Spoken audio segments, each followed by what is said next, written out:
जैसा कि आपको पता है 17th को डे बिफोर यस्टरडे सैपुरा बटसर जगह है जहां हमें खबर आई थी कि एक बच्ची बेहोश हालत में पड़ी हुई है। हमने इमीडिएटली टीम एसएचओ खीर भवानी को भेजा था और उसके बाद वहां जाके पता चला कि वो वफात पा चुकी थी। एक डेड बॉडी थी वहां।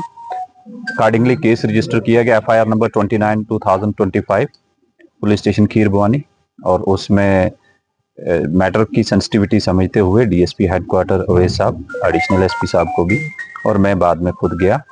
हमने एक सिट कॉन्स्टिट्यूट की और उसमें श्रीनगर से हमने फॉरेंसिक्स के एक्सपर्ट्स बुलाए और उनके आने पे उसको सीन ऑफ क्राइम को प्रिजर्व करके डिटेल एग्जामिनेशन किया गया और उसके बाद हमने डेड बॉडी को हॉस्पिटल शिफ्ट किया फॉर पोस्टमार्टम। वहाँ हॉस्पिटल में एक बोर्ड ऑफ डॉक्टर्स कॉन्स्टिट्यूट करके इवन एमआरआई तक करवाया गया सो दैट कि सारे पहलू उसमें हम इनकॉर्पोरेट कर पाए। इसमें जो इनिशियल इन्वेस्टिगेशन में वहाँ जो स्टोरी और कुछ स्टेटमेंट्स दी गई कि ये दो बच्चियां घर से निकली थी, आगे किडनैप अबडक्शन किया गया और उसके बाद आगे इसको मार दिया। लेकिन मजीद इन्वेस्टिगेशन पे पता चला कि ये फैक्ट्स करोबरेट नहीं हो रहे। जिस रोड से जहां से जिस लोकेशन से डेड बॉडी मिली है उसके एंड पे जाके अगेन सीसीटीवी है और बिगिनिंग में डिसीज्ड के घर में भी सीसीटीवी कैमरास लगे हुए हैं। उसका टेक्निकल एग्जामिनेशन करवाया गया और जहां से किडनैपिंग की प्लेस दिखाई गई, अबडक्शन की दिखाई गई थी, उस जगह पे एक बाड़ी दिखाई, एक पैडी फील्ड टाइप उनके अपनी, तो कि यहाँ से निकले थे। उस लड़की ने जो स्टेटमेंट इनिशियल दी थी एल्डर सिस्टर ने, वहाँ मैच बिल्कुल नहीं किया, वो लॉक थी। और फिर हमने सस्टेन इंट्रोगेशन करके पता चला कि बड़ी जो एल्डर गर्ल है उसका भी हमने मेडिकल एग्जामिनेशन उसी समय करवाया था हॉस्पिटल में और उसने जाके अपने कजन के घर में अपने ड्रेस चेंज किए थे जो कि हमने रिकवर किए, जिसपे ब्लड लगा हुआ था, अच्छा खासा ब्लड स्टेन्स थे। और उसके बारे जब पूछताछ किया गया और डिसीज्ड के, इंटरेस्टिंगली डिसीज्ड के हाथों में भी प्लक्ड हेयर्स थे और वो उसकी एल्डर सिस्टर के हेयर थे जो कि अब फॉरेंसिक्स के एक्सपर्ट्स ने पिकअप किए हैं और वो एग्जामिनेशन के बाद डिटेल रिपोर्ट आ जाएगी। आफ्टर दैट इसका इंट्रोगेशन किया गया। इसने काफी घुमाने की कोशिश की बट वो सारी चीजें मैच नहीं हुई। एक आध इंडिविजुअल का नाम भी दिया, उसका हमने टावर लोकेशन भी चेक की, वो 2 दिन से यहाँ नहीं था। There after she sustain interrogation के बाद एडमिट किया कि उसने ये अपनी सिस्टर को जब वहां अपनी जमीन में ले गए थे उसके साथ वाली जगह पे, उससे पहले दिन अपनी मदर के साथ जाते हमें उसकी घड़ी रह गई थी वहां, उसको ढूंढने के लिए गई, वो मिली और छोटी सिस्टर के साथ अल्टरकेशन हुई और फिट ऑफ रेंज में उसमें एक दूसरे को इनने पंचेस मारे। देर आफ्टर एल्डर सिस्टर ने एक वहां से रॉड उठा के, वुडन रॉड स्टिक, उसके साथ पे मारी, वो बेहोश होगी।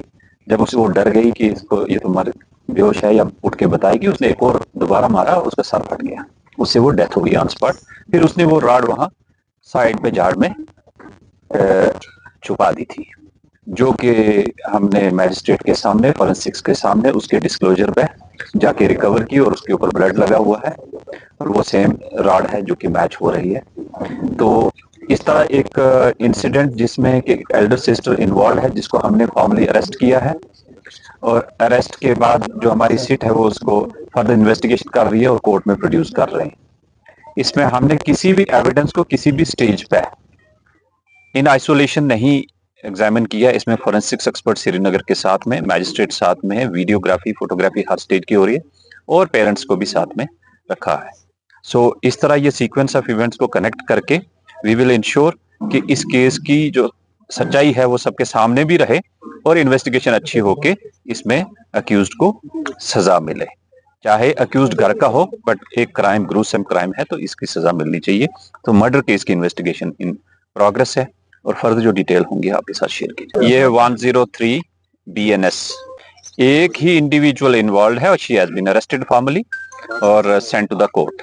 इन बच्चों के टेम्परामेंट बहुत हाई थे और माइनर अल्टरकेशन पे उनका स्कफल हो गया और उसके चलते उसने रिट ऑफ रेज में I mean fit of rage में उसके एक राड से सर पे मार दिया और उसको डर के मारे कि अब ये घर में ना बताए, उसने उसको जान से मार दिया। मुझे अभी नहीं लग रहा है ऐसा, लेकिन जो टेक्निकल हमने डंप डेटा वगैरह मंगवाया है हम एग्जामिन कर रहे हैं, बट एज ऑफ नाउ जो इनिशियल स्टोरी थी अबडक्शन और उसके बाद मर्डर करना, वो कहीं भी मैच नहीं हुई है और मोर सो अक्यूज्ड के जो अब फैक्ट्स नरेट किए वो मैच कर रहे हैं ऑन ग्राउंड। देखो ये घर के अंदर जो क्राइम हो रहे हैं, सोसाइटी के अंदर जहां उठ बैठ रहे हैं, इसमें ज्यादा हमारे जो रिलीजियस लीडर्स हैं उनकी जिम्मेवारी है और हमारे जो पढ़े लिखे लोग हैं वो अपने हर मोहल्ले में अवेयरनेस करें।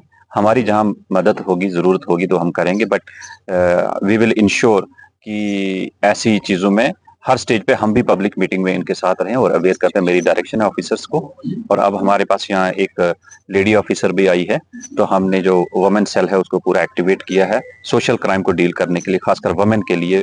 वी आर अश्योरिंग कि उनके कोई भी इश्यूज हैं प्रॉम्प्टली लेडीज ही हैंडल करें ताकि एम्पैथेटिकली उनको जस्टिस मिल पाए। उम्र पे मत जाइए प्लीज।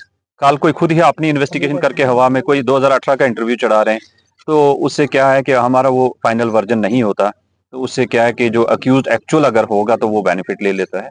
तो प्लीज र्यूमर्स मॉन्गरिंग मत करें, that is my request. Parents ने नरेट भी किया और पेरेंट्स उस समय हॉस्पिटल गए हुए थे जब ये इंसिडेंट हुआ है। किसी और इंडिविजुअल के फोटोग्राफ्स चढ़ा के मॉक करके वो चढ़ा रहे हैं, वो गलत है, दैट इज अनदर क्राइम। जो हमारे नोटिस में आएगा, जो कंप्लेंट करेगा, definitely we will take action.